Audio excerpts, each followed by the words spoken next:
The show where there are no penalties, nothing is offside, and everything is fair game. This is The Gloves Are Off.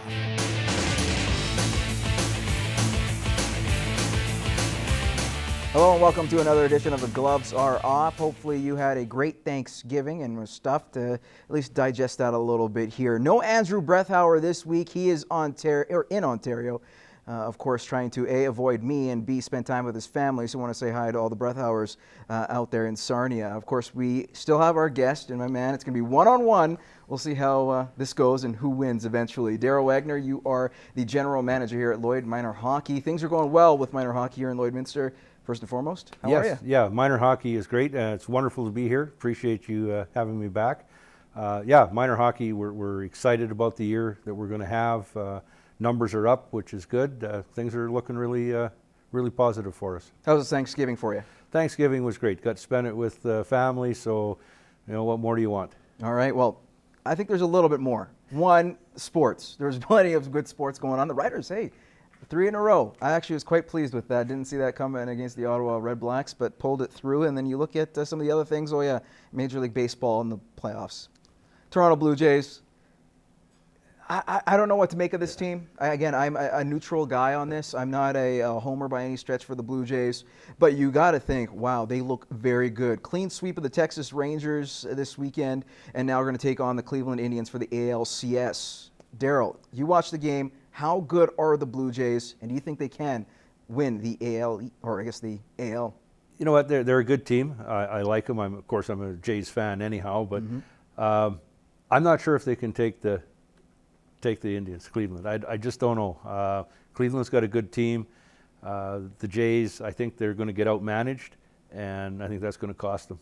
Do you think Gibby, with all the pressure he's had and the success the team still continues to have with all those pressures, he could not pull it off against the Indians? He could pull it off, but it's going to be tough. The biggest thing, his bullpen isn't.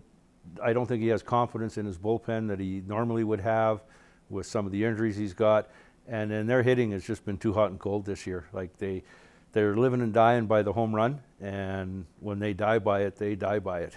But you have to be impressed in terms of how they finished up against Texas. Yes, there was an error by Rougned Odor, and I'm sure a lot of Jays fans out there were very happy considering what happened with him and the Rangers and the Jays earlier in the season. But nevertheless, you have a Jays team that started playing actual tactful baseball, not going for the long ball.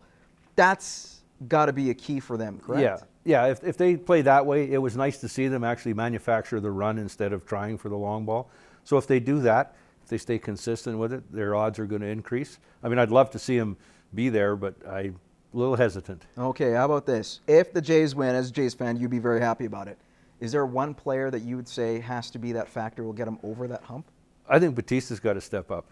Edwin's been doing what he's doing, and Tulowitzki's been helping out, but Batista really hasn't come through a lot. I think he needs to step it up. And he does. They go to the World Series? I think so. All right, well, your lips to God's ears, according to Jays fans. We'll see how that in yourself as well. All right, let's move on and talk about the National Hockey League. Of course, the season's getting underway this Wednesday. Plethora of teams in the bid, usually about a handful or so. Let's say about 10, to be fair, that have a legit shot at winning the Stanley Cup. One of them is the Pittsburgh Penguins, but they're without their captain for a little while as he has a concussion.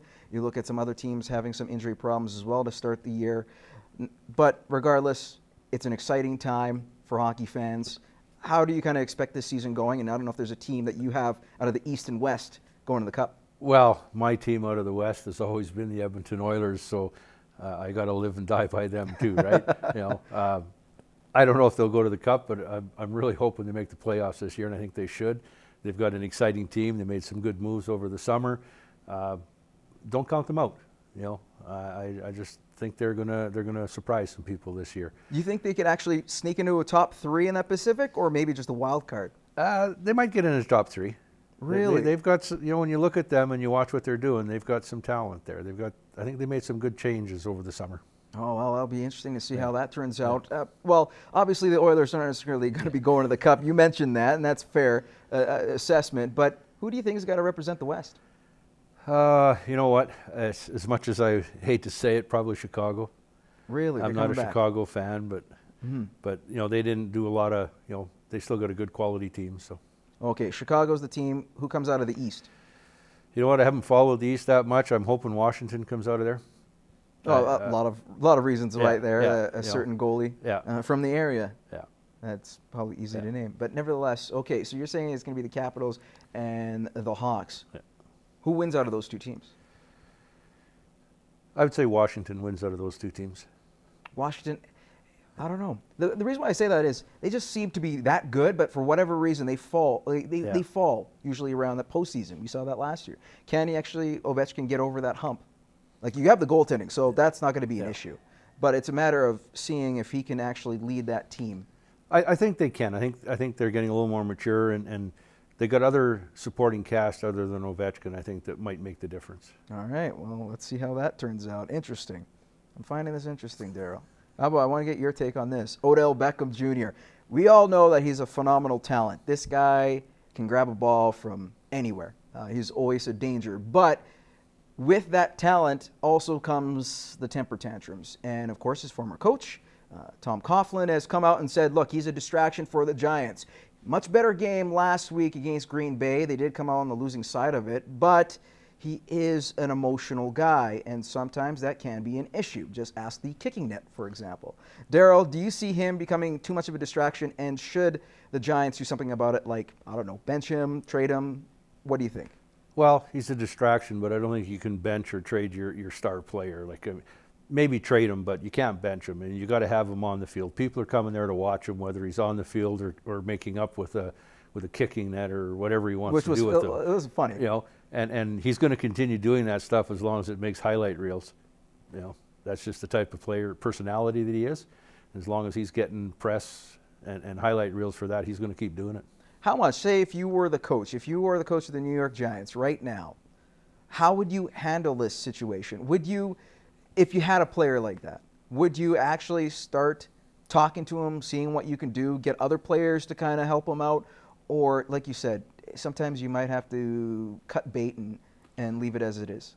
Well, I think the first thing you got to do is talk to your team and find out, is he a real distraction? Are the players really distracted by what he's doing? Or are they just, don't really care? If they're distracted, then you got to sit down and talk with him. You got to affect a change, right? Like, he's got too good of a talent to waste and not be on the field for you. All right, we're going to take a commercial break. When we return, we're going to continue the NFL scoop and talk about Tom Brady and his masterful performance coming back in his first game.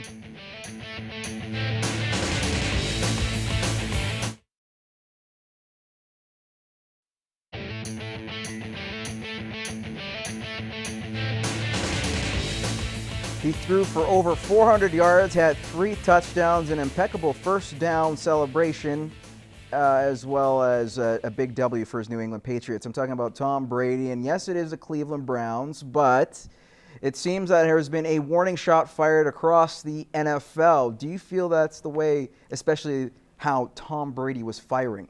Well, I just think Tom Brady just came back and told him, you know what, you can suspend me all you want. Didn't affect me. I'm here. You got to live with it. Wow. Do you think that this should actually make people nervous in the next couple of weeks? Because Tom Brady is good, but when Tom Brady has a chip on his shoulder, then that's a whole entire story. We saw that in the year they won the Super Bowl 2 years ago, where yes, there was the whole Deflategate fiasco and all that nonsense, and he came out like a true leader. We all know he's good, but do you feel that there's that extra step in him? He seemed to be that way in that game. Yeah, I think so. I think what he's done is kind of the old saying, you woke up the sleeping giant, you pissed him off, you got him mad, and now he's going to show you and make you pay for it. All right, and not the teams, but the league itself, and the teams are going to be the ones that pay the price. All right, you answered that beautifully. How about this? We'll talk about another quarterback, this one in Big D. We're talking about Dak Prescott and the Dallas Cowboys. 4-1, looking pretty good right now. Considering that you have your main star, your franchise quarterback, Tony Romo, on the bench. Obviously, he's hurt. They still think he's going to be their number one, but when you have a young guy like Dak playing the way he is, do you think that it's his team now and that Tony Romo will be shipped out sooner rather than later? No, I think it's his team till Tony Romo comes back and is 100%. They're not going to, he's a rookie quarterback in that sense. He's got to prove himself for more than just 4 games. But do you think that but yes, it is a small sample size, but there have been guys who've been cut for less. And we're talking about, veteran quarterbacks in this case. Wouldn't you agree that, or maybe I'll phrase it a little bit differently, does Tony Romo have what it takes with all the injuries to still be a number one quarterback and take that job from Dak? Yeah, he might not, with the injuries he's had over the years, he might not be able to take it back from him, but I don't know if you put all your eggs in that rookie basket yet. Oh, see, I don't know about that. I still feel Dak is the man. If he's getting you W's and we're in a results-based business, you got to keep going with that. All right, we're going to agree to disagree about that. How about Maria Sharapova? Well, not necessarily the International Tennis Federation and Sharapova herself, but there's been a lot of, I guess, I would say trash talk, but a lot of disappointment from both sides. One regarding Maria Sharapova, who had her suspension reduced, but felt that the International Tennis Federation really threw her under the bus and wanted to get rid of her. They clearly say it's not the case, but it should be interesting when she comes back in April, once the suspension's all done. Do you see them ever mending fences? Do you feel that maybe Sharapova was right and was unfairly treated? I don't think she was unfairly treated. She got caught doing something wrong and paid the price. My thought on it is, even a hardened criminal gets early parole if they so deem he's worthy of it. So she got to come back early, just get on with your life and prove them wrong. So no, you totally agree with, well, I won't say you totally agree with, but you would say that themselves, the International Tennis Federation, that they weren't in the wrong in any sense in this whole process. No, I don't think so. Even not backing her up in what she's saying. It's hard to back somebody up when they've violated one of your policies, one of your drug policies, right? I mean, you got caught using something. You're one of the only one that didn't know you couldn't use it. They have to suspend her and they have to deal with it. So I think their way of saying it wasn't, we're supporting you is by reducing the length of your suspension. Rather than 2 years to 15 months, is that fair for her in terms of, yes, it is it basically was ignorance in her case, in her camp, but reducing it from 2 years to 15 months, is that fair? I think so. Like I said, even a hardened criminal gets out with early parole. Calling her a hardened criminal, eh? Everyone's blaming the Russians in this case. And that was another story a lot of people thought, including her sponsor, one of her sponsors for Maria Sharapova, that is. All right, we're going to take another commercial break. When we return, we're going to have a bonus questions for this man. Of course, he's an Edmonton Oilers fan, so I have to ask Darrell what he thought about the Yakupov trade. Coming up.